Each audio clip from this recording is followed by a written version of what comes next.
Well, it's been about 4 weeks since the last one, so we're right on schedule for another left-wing race hustler activist to be revealed as a secret white woman pretending to be a person of color. And right on cue, Raquel Evita Saraswati, whose real name is apparently Rachel Elizabeth Seidel, has stepped up to the plate. The Post-Millennial has the story. A prominent Muslim activist who claimed for years to be a woman of color has been outed as white as the driven snow by none other than her own mother. Raquel Evita Saraswati, born Rachel Elizabeth Seidel to parents of German, British, and Italian heritage, fooled people into thinking she was South Asian, Arab, and Latina. She even managed to use her fake ethnic credentials to score a role as the Chief Equity, Inclusion, and Culture Officer at the American Friends Service Committee, a progressive Quaker organization that fights for equality and social justice. According to The Intercept, the 39-year-old had converted to Islam in high school and has been masquerading as non-white for nearly 2 decades. I don't know why she's doing what she's doing, Saraswati's mother, Carol Perrone, said. She's chosen to live a lie, and I find that very, very sad. I'm as white as the driven snow, and so is she. Oscar Pierre Castro, one of the human resources officers who took part in Saraswati's hiring, claimed that she had touched all the points by presenting as a queer, Muslim, multi-ethnic woman. I definitely feel conned. I feel deceived, he said, following the revelations that her identity was a lie. Now, Rachel hasn't said much publicly as her story has fallen apart. On Saturday, she tried to stall for time, tweeting,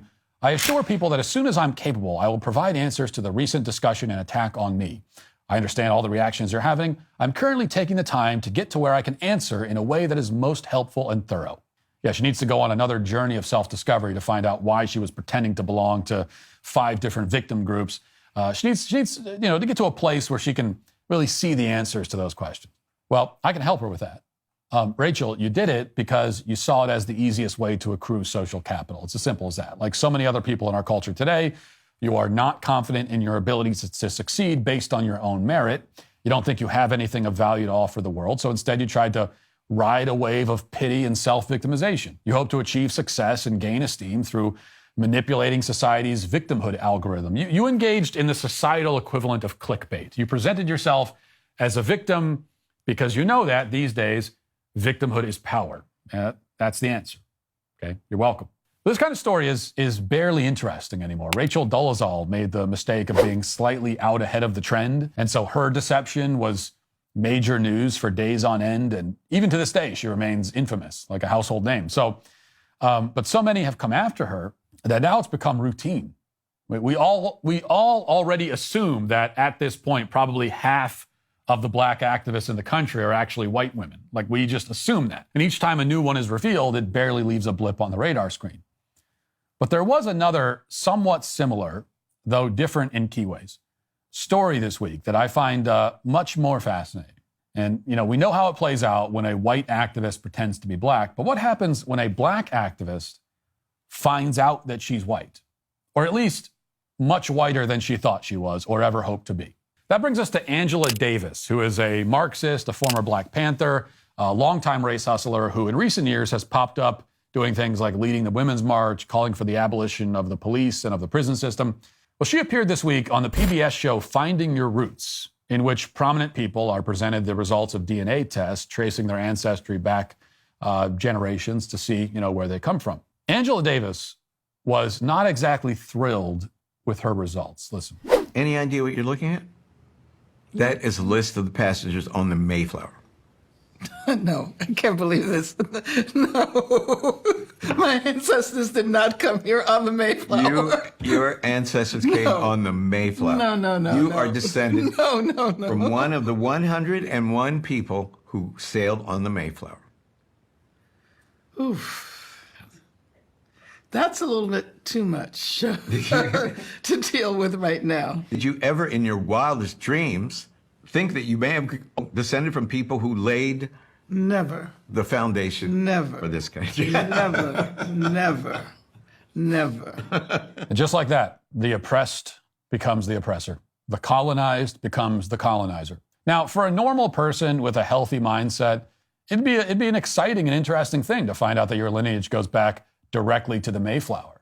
I'm pretty certain that mine doesn't, but if it did, I'd be incredibly proud to know that I'm descended from people who, as the host says, laid the foundation. I would also be proud that my roots in this country go that deep. That'd be a wonderful thing to find out. Angela Davis, on the other hand, she reacts like a deadbeat dad on a daytime talk show, finding out that he really is the father. Like that's how upset she is. You are the father. Actually, it gets better because she's descended from a pilgrim on her father's side. What about her mother's side? Well, as it turns out, her maternal line leads directly back to a man named Stephen Darden, who is a white man, a Revolutionary War soldier, who moved to Georgia after the war and became a slave owner. So Angela Davis has deep roots in this country indeed.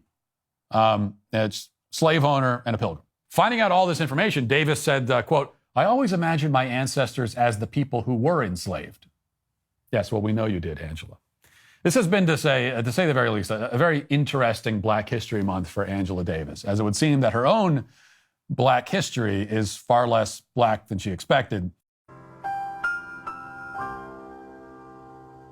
The only question now is, I guess, who does she make her reparations check out to? Herself, perhaps? I don't know.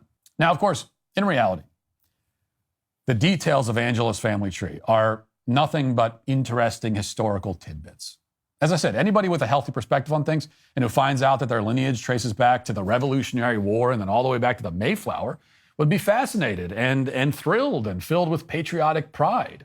A healthy person is not upset to find out their ancestors were, quote unquote, colonizers, especially as there's nothing inherently wrong and often quite a lot that's heroic and virtuous about, starting colonies, especially back hundreds of years ago. So I'm not saying that Angela Davis actually has anything to be ashamed of or to apologize for, but the trouble is that Angela Davis, according to her own ideology, says that Angela Davis has much to be ashamed of and to apologize for. As a left-wing racial activist, she's a proponent of the idea that oppression trickles down through the generations. She believes that the early settlers of this country were land thieves and evil colonizers. She believes that people who descend from slave owners carry that guilt with them.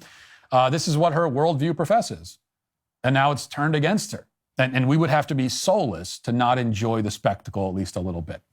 But perhaps there's a lesson to be learned here, though. A lesson that Angela Davis and her left-wing race-hustling ilk need to learn. The rest of us already know it, but this is news to them. And the lesson is that the historical oppression math is much more complicated than they want it to be. Angela Davis descends from slave owners and from people that she would call colonizers. Many white people in this country descend directly from poor European immigrants who came here a century or more after her great-great-great-great-grandfather bought his first slave. So who's more historically oppressed in that case? If we start handing out reparations, should people who descend from early 20th century immigrants pay reparations to a woman who descends from a slave owner and a pilgrim? See, the picture is rather cloudy, much more cloudy than these people want to admit. And that's because, obviously, everyone descends from the oppressors. Everyone descends from the oppressed. Everyone has pain and suffering and blood and sweat and tears and heroism and guilt and sin and virtue and failure and achievement all throughout their lineage. If these things can be passed down in the bloodstream, then it's very difficult to tally up the points at the end and figure out who's ahead. Even people who actually descend from slaves may also descend from slave owners and slave traders in Africa if you go back another generation or two. The world was a brutal place and still is. And it's always been funny to me that the people who love to find moral gray areas everywhere, who constantly are talking, well, it's a gray area, we can't engage in black and white thinking. Well, somehow they can't see the gray areas here, where there actually is a gray area, where it's just nothing but a giant gray area. When deciding the good guys of history or the bad guys, the oppressed, the oppressor, all you find, if you look through a wide enough lens, is a whole lot of gray. And this is not a problem unless you're looking to stand on your ancestors' graves in order to claim victim points today. Then it becomes a problem. That's what Angela Davis and her fellow race hustlers have always done. And that's why Angela Davis, the granddaughter of slave owners and colonizers, is today canceled.